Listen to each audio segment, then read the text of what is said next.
नाराजगी थोड़ी बहुत रही थी, क्योंकि अगर हम इस साल की बात करें तो चंद्रबाबू नायडू जो कि जेल भी जा चुके हैं, उनकी कुछ मांगे भी रही हैं, जिस तरीके से विशेष दर्जे की वो मांग कर रहे थे। लेकिन ऐसे में ये देखने वाली बात होगी कि अगर दोनों ही जो पार्टी हैं वो बीजेपी के साथ में जुड़ी रहती हैं, तो जाहिर है कि बीजेपी को तीसरी बार केंद्र में होने से कोई नहीं रोक सकता। और कोटा से चुनाव जीते ओम बिरला, तो बड़ी खबर आपको बता रहे हैं, 41,000 वोटों से जीते ओम बिरला। तो बड़ी खबर आपको बता रहे हैं इस वक्त की, कोटा से चुनाव जीते ओम बिरला, 41,000 वोटों से उन्होंने जीत हासिल की है। तो कोटा से चुनाव जीत चुके हैं ओम बिरला, 41,000 वोटों से ओम बिरला ने चुनाव जीत लिया है। ये बड़ी जानकारी, बीजेपी का बड़ा चेहरा ओम बिरला, और कोटा से इन्होंने चुनाव जीत लिया है। 41,000 वोटों से ओम बिरला ने चुनाव जीता है। तो कोटा से चुनाव 41,000 वोटों से ओम बिरला ने जीता। बीजेपी के बड़े चेहरे, हाई प्रोफाइल सीट कोटा, जहां से ओम बिरला जीत चुके हैं। कैसरगंज लोकसभा क्षेत्र से 1.5 लाख से ज्यादा मतों से जीत हासिल करने वाले करण भूषण सिंह हमारे साथ हैं। आइए उनसे जानते हैं कि आखिर जीत पर उनका क्या कहते हैं। सर, जीत पर क्या कहना है? मैं पूरी कैसरगंज की देवतुल्य जनता को बहुत बहुत धन्यवाद करना चाहता हूं, और माननीय मोदी जी को भी धन्यवाद करना चाहता हूं। और ये जो मुझे आशीर्वाद मिला, बड़े कम दिन में जो मुझे कम समय मिला, उसका में जो मुझे ये परिणाम आशीर्वाद स्वरूप मिला, मैं सबके लिए बहुत बहुत धन्यवाद करना चाहता हूँ। लगातार मेहमान हमारे साथ जुड़े हुए हैं बीजेपी की तरफ से, हमारे साथ पल्लवी जी और धर्मेंद्र जी, समाजवादी पार्टी की तरफ से वरिष्ठ पत्रकार सुरेंद्र दुबे जी हमारे साथ जुड़े हुए हैं। सुरेंद्र दुबे जी, कैसरगंज सीट, हालांकि बात की जाए जिस तरीके से लगातार गठबंधन दल वहां बृजभूषण को लेकर मुखर रहा, बेटे को टिकट मिला, जीत हासिल की, लेकिन वहीं हालांकि खीरी में रिकाउंटिंग चल रही है, वहां गठबंधन ने बढ़त बनाया, अब रिकाउंटिंग हो रही है। सवाल यह है कि यहां कहीं ना कहीं गठबंधन जो कहना चाह रहा था वो लोग या वोटर सुन नहीं पाए।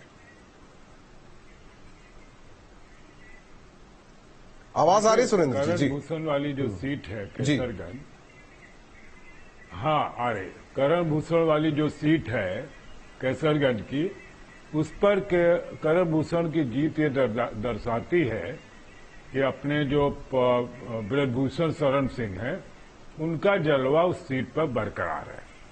देखिए, वो इस समय एक मुकदमे में फंसे हुए हैं जी, उनके ऊपर महिला यौन उत्पीड़न का आरोप है, और जो गठबंधन के लोग उस बात का लगातार प्रचार कर रहे हैं, और नेशनल स्ट्रीम में भी उन पर चर्चा हुई कि भाई ये यौन उत्पीड़न के दोषी हैं।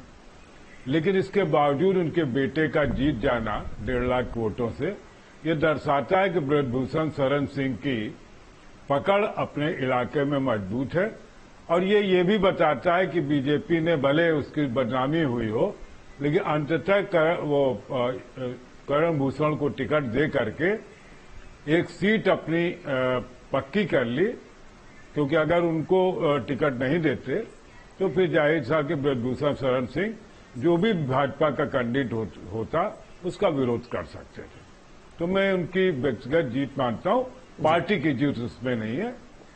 ब्रजभूषण शरण की जीत है, करण भूषण की भी जीत नहीं है। जी बिल्कुल। और पल्लवी जी, जिस तरीके से आप थोड़ी देर पहले ये बात कह रही थी कि अभी तो वक्त है थोड़ा और देखेंगे कि और कौन कौन सी सीट बीजेपी के पास में आ सकती हैं, लेकिन देखिए 2019 को देखिए कहां बीजेपी उत्तर प्रदेश में अकेले 63-64 पर थी, और अब देखिए एनडीए में भी 36-37 पर भी पहुंचने पर भी बड़ी मुश्किल हो रही है।